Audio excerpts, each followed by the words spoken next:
না গুরু, কি বুদ্ধির কথা ভাবছো সেটা তো বলো। সময় হলেই বলবো, এখন যা তুই। ঠিকভাবে কাজ করতে পারলে ভালো বকশিসও পাবি। আরে জয় গুরু।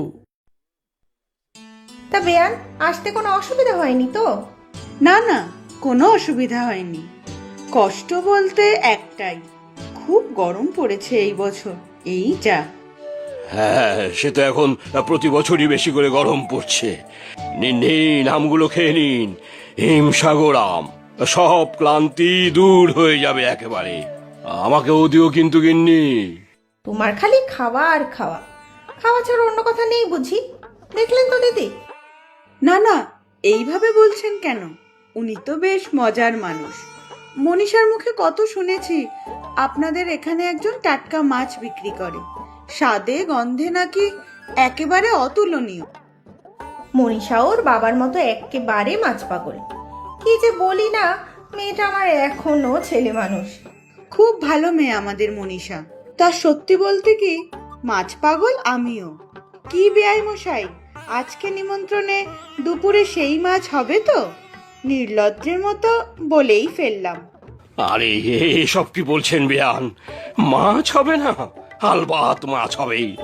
সেরা মাছ বাছাই করে নিয়ে আসবো, আমাদের রাখাল আছে তো। তাহলে দেরি না করে তাড়াতাড়ি বাজার যাও, রান্না বসাতে হবে।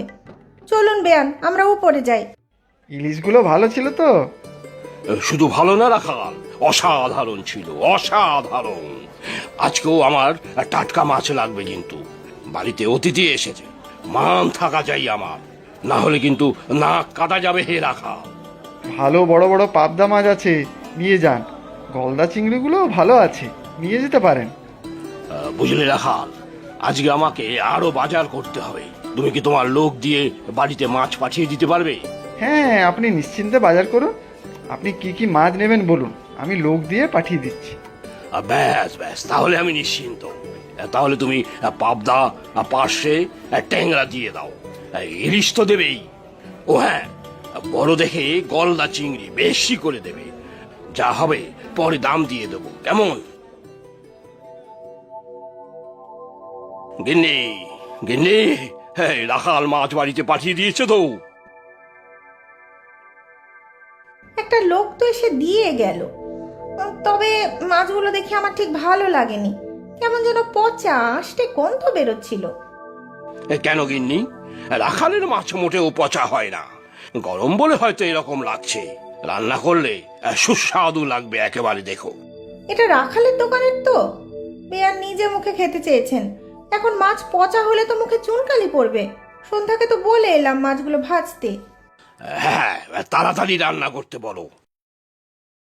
এ ম্যা, মাছটা কেমন বিস্বাদ! দুটো মাছে কেমন পচা পচা মনে হচ্ছে। গাটা পুরো গুলিয়ে যাচ্ছে। কিছু মনে করবেন না আপনারা। ইস, কি লজ্জার ব্যাপার! তোমাকে বলেছিলাম না মাছগুলো ভালো না। বেয়ান, আপনাকে মাছ খেতে হবে না। আমি এঁচোড়ের কোপ্তা করেছি, পনির ভাপা করেছি, ওগুলো খান। এত বড় সাহস ওই রাখালের! আমার মান সম্মান কিচ্ছু রাখলো না আর। আমি এর বিহিত করব, জেলে দেবো বেটাকে, জেলে দেবো। বাবু, একবার বাইরে আসবেন। ও বাবু। তুমি তুমি ভেবেছো কি রাখাল? এ কি এরা? এ তো নাড়ু। এই জন্যই তো ধরে আনলাম ওকে। ওর সাকরেতটা পালিয়েছে, তবে ঠিক ধরবো আমরা। কতদিন থাকবে আমাদের থেকে বেঁচে? তো ব্যাপারটা কি বলবে তো? আমার কিন্তু মাথা গরম হয়ে আছে রাখাল, সব বেটাকে পুলিশে দেবো। এই নাড়ু আমাকে বদনাম করার জন্য পচা মাছ পাঠিয়েছে আপনার বাড়ি। কি কি বলতে চাও কি তুমি? তাই তো বলছি, বেছে বেছে ভালো ভালো মাছ পাঠিয়েছিলাম আমি। রাস্তায় আমার লোকটাকে ভয় দেখিয়ে ভালো মাছগুলো নিয়ে নেয়, তারপর বাসি পচা মাছ পাঠিয়েছে। আমরা সব জানতে পেরে ধরেছি বেটাকে, এবার থানায় নিয়ে যাব।